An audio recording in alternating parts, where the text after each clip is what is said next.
You know, we Indians have a problem. Since the day you were born, you've been told to follow the same path, 10th, 12th, degree, job, and I call this the autopilot mode. And someone told you to follow the autopilot mode so you can become financially free. But you will still feel trapped. And this is because the system itself is designed to keep you in the system. So in today's video, we're going to talk about 4 financial traps. And you know what? Most people we spoke to who are conservative, smart, understand personal finance are in these traps. So that's kind of crazy. Let's start with trap number 1. Diversification. Everyone loves this word and everyone's told you to do this, including me. But you know, I'm telling you, please don't diversify. Or at least not like this. Let me show you an example. This person over here has a set of funds, okay? Now I'm going to read the funds to you, not the names obviously, and tell me what's wrong in it, okay? He has the Nifty 50 index fund, large cap fund, mid cap fund, small cap fund, a flexi cap fund, a multi cap fund, a manufacturing fund, a consumption fund, a defense fund, and a commodity fund. What's wrong with this strategy? I've always told you to do indices. This person seems to have done indices only. Here's what's wrong. If you take all these funds and we actually took real funds, we put it in an Excel sheet and we started putting all the stocks inside the funds. Then we basically did a VLOOKUP to figure out how many times does the same company show up in different funds.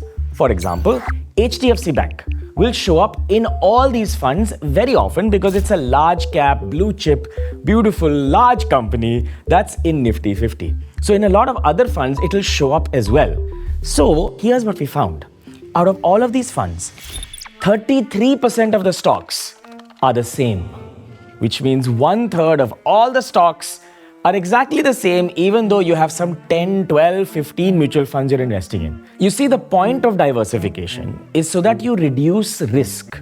For example, gold and equity is actually not very correlated. It's actually not as correlated as people think. So when gold goes up, we do not have a correlation on whether equity will go up or down. They move differently over a long period of time. And that, in essence, is one way of diversification. So you have non-correlated assets you're investing in.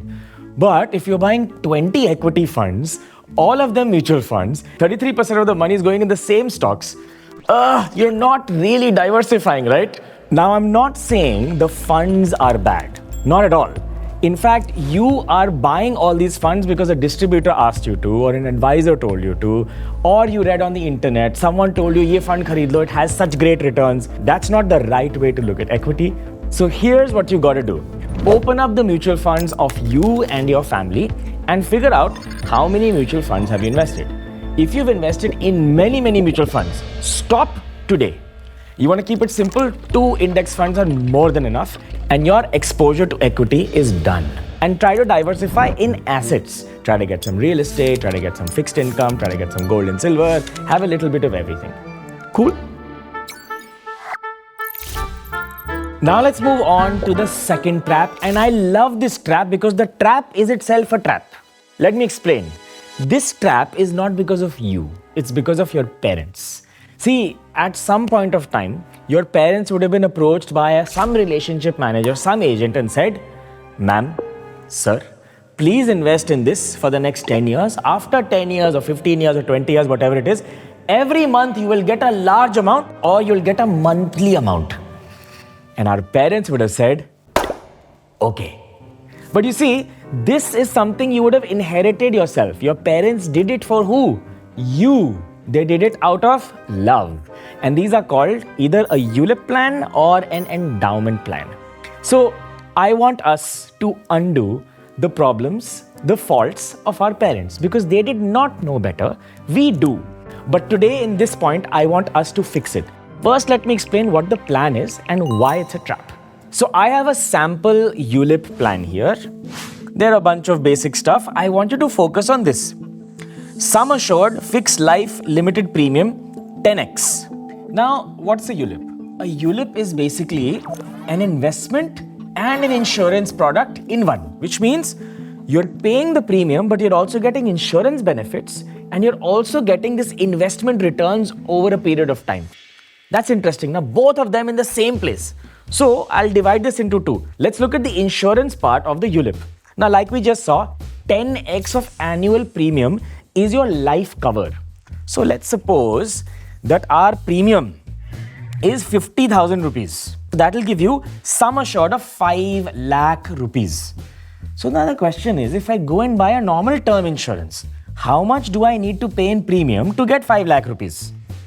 But I found something else. Over here we can see that a pure term insurance for 1 crore, not 5 lakh, 1 crore is about 8,000 rupees. Now I'm sure this changes a little bit if the person smokes, has lifestyle problems, health, etc. But कितना हो जाएगा? 8 to 10,000 हो जाएगा in the range of a few thousand rupees. So 8,000 rupees for a crore versus 50,000 rupees for cover of 5 lakh rupees. But that's not all the ULIP offers, right? And I know Mummy Papa will say, beta, the insurance is extra. It's a benefit. The real return is this X amount that agent told me I will get in 10 years, 12 years or some stipulated period of time. So let's calculate that also. Basically, a ULIP is what? This investment functions exactly like a mutual fund. So let's look at what the features of the mutual fund are. So a mutual fund has one charge, and that's your expense ratio. This is between 0.5% all the way to 1.5%. So let's see what it is for a ULIP. In this particular ULIP that I took as an example, there is a fund management charge, and this is between 0.8% all the way to 1.35%. This, I think, is quite fair. I mean, both a mutual fund and this kind of fund has that charge because there's a fund manager. The fund manager needs to be paid, and this is quite a standard way of paying the fund manager or the fund because that's how they make their money. So this is fine and this sounds fair. Next, we have something called a mortality charge. This charge does not exist in a normal mutual fund. So here it says, every month we levy a charge for providing you with the death benefit in your policy. This charge will be taken by cancelling units proportionately from each of the funds you have chosen, which means that although you are paying the premium to get that life insurance, they're also deducting this mortality charge from the units of the mutual fund piece of this product. Now this is anti-compounding, right? Because you will buy lesser units every month because a charge is being taken away. And clearly, no matter what the math is, the mutual fund will win. The pure mutual fund will win just because this fees over here is extra in a ULIP. So here's what you have to do. Before I tell you the next point within ULIP, go find what plan your parents invested in, read the actual document, what the charges for the fund management fee and the mortality charge are. And if you can't find it, call the agent and ask him.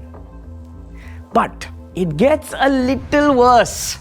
There is one more thing that this ULIP has that a normal mutual fund doesn't, and that's called, there's a lock-in and partial withdrawal charge. So you're locked in for 5 years of your own investment, and if you try to withdraw money before that, there is a charge for that as well.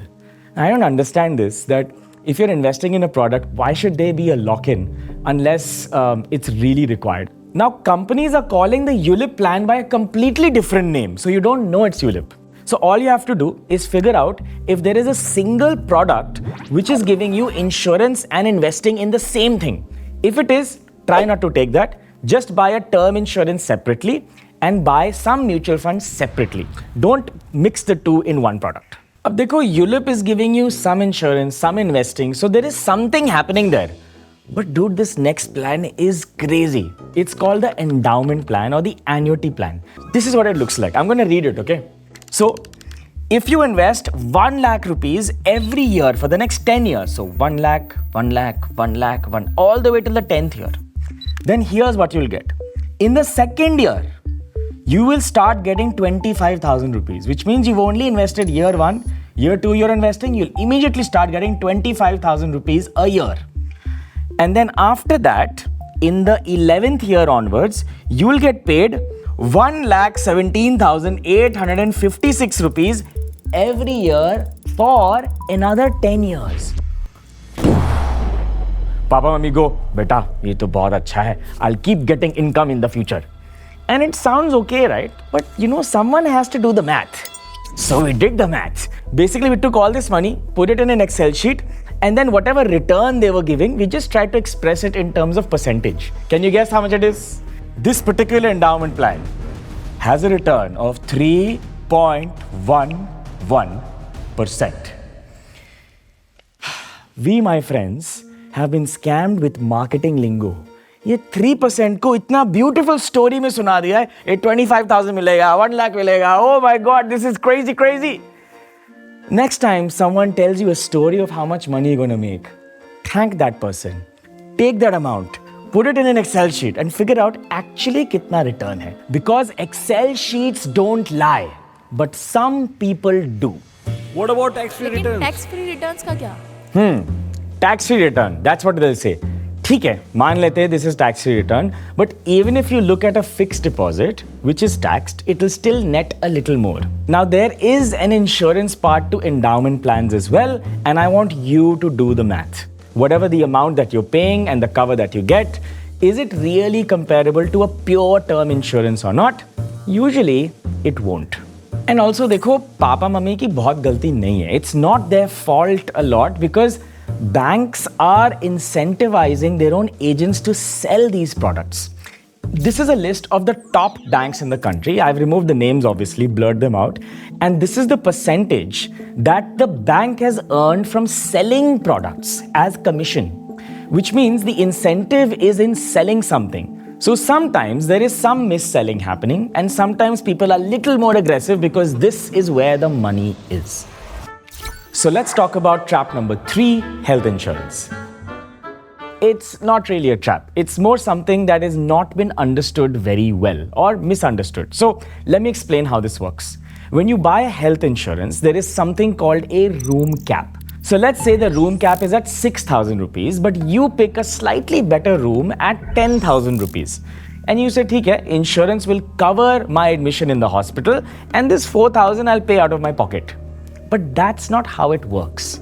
Room capping and the total bill has a connection in between, and that's called proportionate deduction, which means you're staying in a 10,000 rupee room, but the room cap is 6,000, which means the insurer will only cover 60% of your entire bill.